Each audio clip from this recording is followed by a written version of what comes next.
Let's talk about enums and advanced enums. Alright, friends, so back in Hytale once more, and in this video we're talking about both enums as well as advanced enums. So first things first, what the frick are enums? You might say, well, that's kind of weird. Well, it's sort of enums is sort of a abbreviation for something like enumeration. It's not quite enumeration, but the idea is that we can define values of a certain type. Let's just see this in an example, and you're going to immediately find out why this is kind of cool. So let's say in our Kaupenjoe package, we're going to make a new Java class. I'm going to choose the enum right here, and this is going to be the difficulty. All right, and then inside of the enum, we can define the different values that this can take on. So for example, what could be a game difficulty? Well, easy, right? And then we do a comma.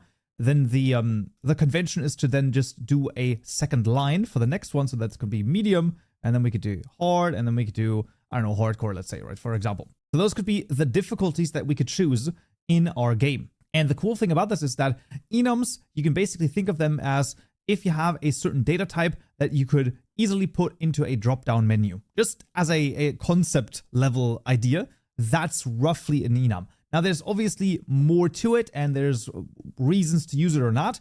But then now in our main method over here, we can make a new difficulty. We're going to call this the game difficulty. And that's an equal to difficulty dot. And then we choose one of the difficulties, for example, medium over here. Boom. And then we can simply output this. Difficulty is, and then simply say game difficulty. And per default, it will simply output basically just with the way that it was written. So in this case, medium over here. Awesome. That's basically a normal enum in this case. Now, we can also do an advanced enum.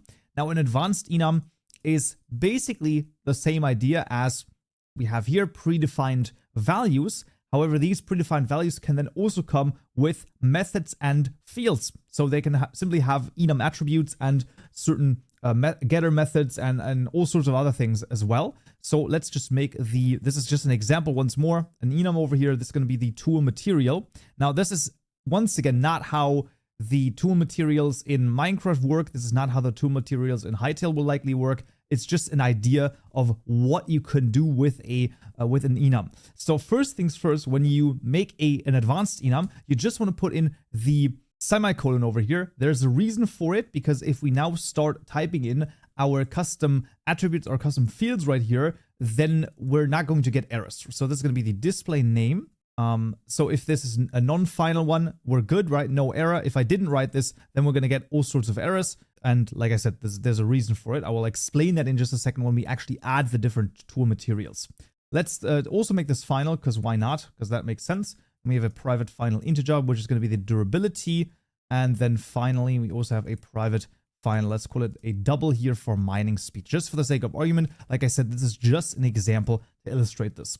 We can create a constructor, literally, once again, right click, generate constructor. We're going to generate it for all three of the different final fields. Easy enough, right? So tool material, string, display name over here, and durability, and a mining speed. Awesome. We're also going to do some getter methods just that we have those. So generate the getter methods for all three of them. Bada bing, bada boom.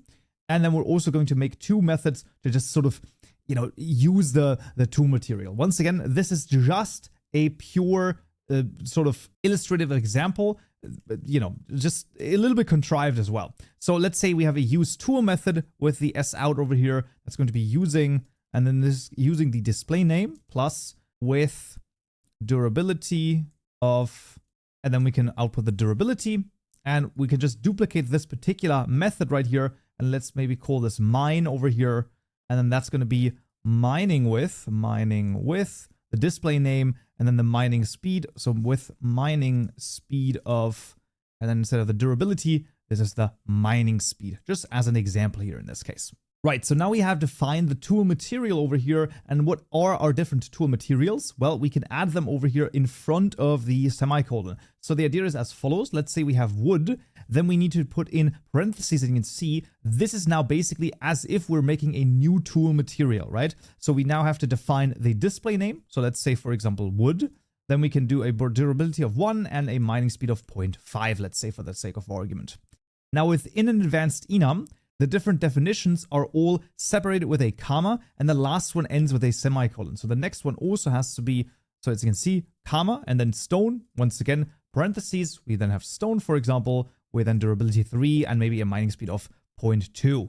Once again, we put in a comma over here, then we get iron. This is going to be iron, and then that's going to be a durability of 5, let's say, and a speed of 5. And finally, let's do one more, diamond, and that's going to be diamond, and that's going to be 10 durability and 10 speed for the sake of argument. So you can see that each of the individual ones is always separated with a comma over here, while the last one has a semicolon. If I were to put in a comma, it says that doesn't work, because we need to know, okay, when does the sort of definition of the different tool materials end. So now you could imagine that you maybe have tools, right? And those have tool materials. So we might have tool material 1, just for the sake of argument over here, which might be, let's say, stone right here. And then maybe we have tool material 2, and that might be, I mean, just let's say like diamond, for example, right? And then we can simply call this, so tool material 1 dot use tool. And then maybe we can also mine with that. There you go. And then we can do tool material 2, use tool, and tool material mine as well. So we can literally just call these particular methods that we've defined right here, obviously on the tool material itself. And like I said, the tool material could then be a part of your custom tool, for example. This is just a crude example. It's not perfect by any means. There are much more nuances and moments when you should use enums, when you shouldn't use enums.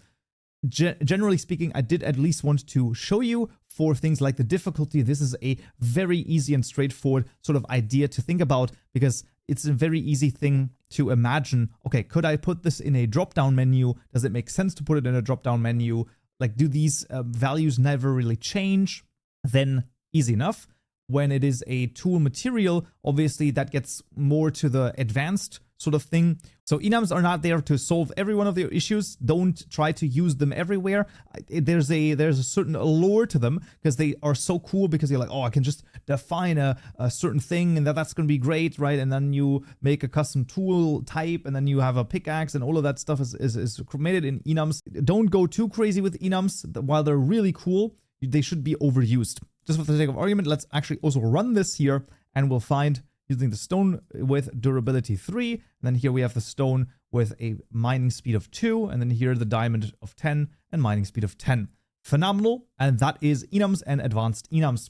Like I said, definitely just brushing on and just like looking at this once over here. I think the difficulty usually is the most illustrative when it comes to advanced ones. We're going to see those probably in the future over here, specifically also for Minecraft modding. There's quite a few places where advanced enums are used, and then you've at least seen how the structure looks like, how it works. Applying this yourself is not necessarily 100% what you need. However, I will link maybe 1 or 2 links in the description below if you want to have some further reading for enums and advanced enums. You can, of course, always highly recommend it to always search out other places as well where enums or advanced enums or any topic basically is discussed as well. Highly, highly recommended. There's so many different resources out there. Always great to get a little bit more knowledge in that area. Yeah, that's going to be it for this video right here. Hope you found this useful and you learned something new. I'll see you all in the next video. So, yeah.